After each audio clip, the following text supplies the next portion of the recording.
चलिए अब आपको सीधा लिए चलते हैं। विष्णुदेव साय डेंटल कॉन्फ्रेंस में पहुंचे हुए हैं, क्या कुछ कह रहे हैं आइए सुनते हैं।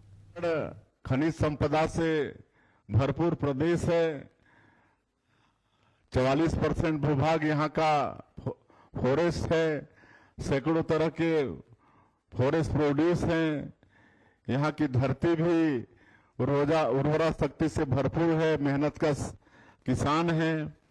छत्तीसगढ़ के लोगों के लिए कहा गया है छत्तीसगढ़िया सबले बढ़िया।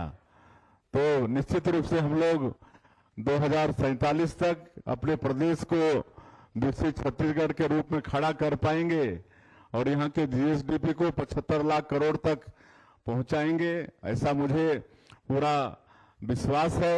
और 20 महीने में हम लोगों ने मोदी की जो गारंटी थी 2023 के विधानसभा के चुनाव के समय 3 करोड़ जनता से जो हमारी पार्टी का वादा था, हमारे माननीय यशस्वी प्रधानमंत्री जी का वादा था, जिसको हम लोग मोदी की गारंटी का नाम दिए हैं, तो उस गारंटी का अधिकांश काम हम लोगों ने मात्र 20 महीने में पूरा किया है।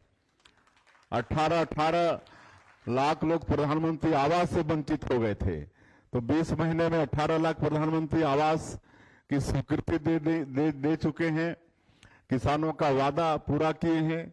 2 साल से 3100 रुपया प्रति क्विंटल धान का कीमत दे रहे हैं। 21 क्विंटल प्रति एकड़ धान खरीद रहे हैं। 2 साल का बकाया बोनस भी दिए। महिला लोगों को आर्थिक रूप से सशक्त करने के लिए 70 लाख से ज्यादा हमारी विवाहित बहनों को, माताओं को महतारी बंधन का 1,000 रुपया हर महीना दे रहे हैं। तेंदुपत्ता से यहाँ के 12-12.5 लाख लोग जुड़े हैं वनवासी क्षेत्र के, उनका कीमत बढ़ाए हैं। तो इस तरह से मोदी की गारंटी का अधिकांश काम हम लोग पूरा किए हैं। और स्वास्थ्य के क्षेत्र में भी जब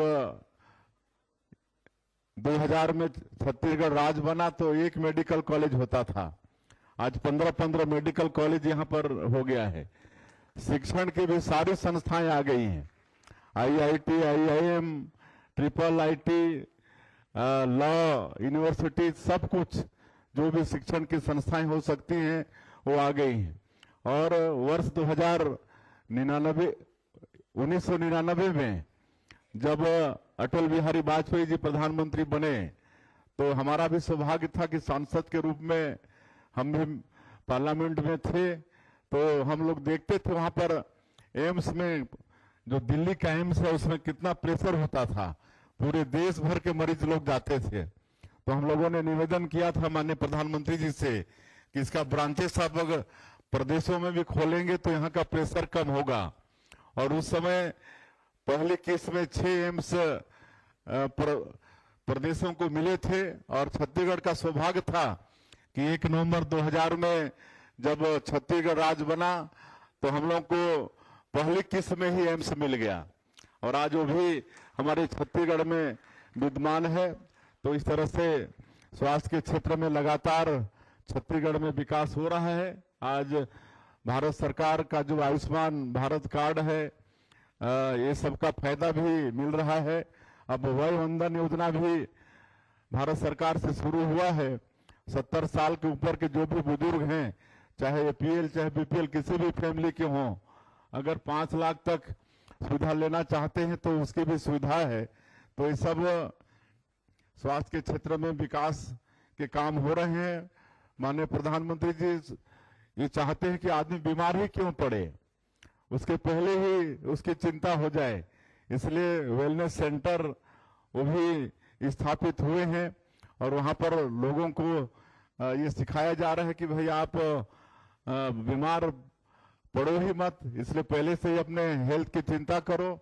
आज जेनेरिक दवाई उसकी भी महत्ता बढ़ी है माननीय प्रधानमंत्री जी के कारण। आज हमारे डॉक्टर्स उसको भी लिख रहे हैं, बहुत सस्ते में जेनेरिक दवाई हमारे लोगों को मतलब मिल रही है। तो इस तरह से मेडिकल सेक्टर में काफी काम हुआ है। और आप सब लोग डेंटल के क्षेत्र में हैं और हम सब लोग जानते हैं कि हम लोगों की मुस्कान, मानव की मुस्कान सबसे कीमती होती है और उसको सहेज के रखने का जिम्मेदारी आप सब लोग अपने हाथों में लेते हैं तो ये समझ में आता है कि आप लोगों का पेशा कितना महत्वपूर्ण है। लेकिन जब हम लोग देखते हैं कि माउथ कैंसर जैसे एड में सब हम लोग देखते हैं टीवी में तो बड़ा खराब लगता है। लेकिन ये सब पान मसाला वगैरह के कारण होता है।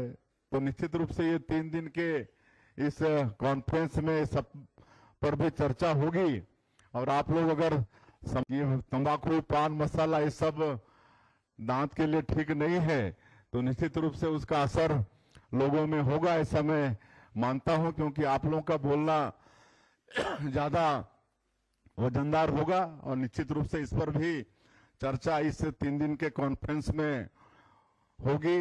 और अभी जो एक ऐतिहासिक निर्णय हमारे माननीय प्रधानमंत्री जी ने जीएसटी में रिफॉर्म लाके किया है, जो 4 स्लैब थे जीएसटी के उसको 2 स्लैब में 5 और 18 में लाके खड़ा किया है। इससे निश्चित रूप से हमारे देश के उद्योग धंधे और एग्रीकल्चर सेक्टर को भी लाभ होगा। लेकिन जो हानिकारक पदार्थ हैं जैसे तंबाकू